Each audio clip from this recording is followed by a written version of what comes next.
طرز تهیه آش آلوچه آذری ملس، وگان و بسیار خوشمزه.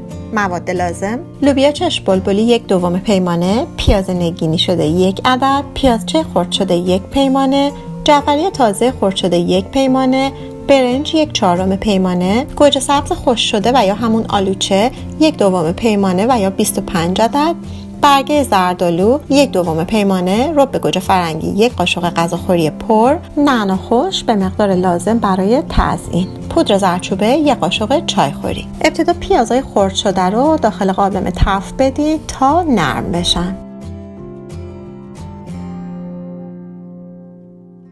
بعد از نرم شدن پیازها رو به گوجه فرنگی و پودر زردچوبه رو اضافه کنید و برای چند ثانیه تفت بدید.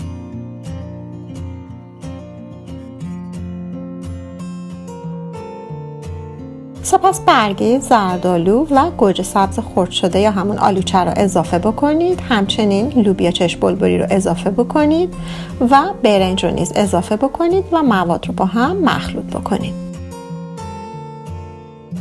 سپس به مقدار لازم نمک رو به مواد اضافه بکنید و مخلوط بکنید.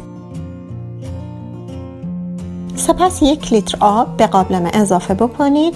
در قابلمه رو بذارید، حرارت رو ملایم بکنید و اجازه بدید تا لوبیاها نیم پز بشن.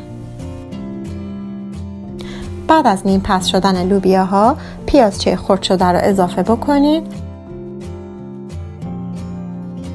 همچنین جعفری خرد شده رو نیز اضافه بکنید. 250 میلی لیتر آب دوباره به مواد اضافه بکنید. مواد رو مخلوط کرده و در قابلمه رو گذاشته زیر حرارت ملایم اجازه بدید تا مواد کاملا پخته بشن. بعد از پخته شدن کامل مواد آش ما آماده سرو هستش.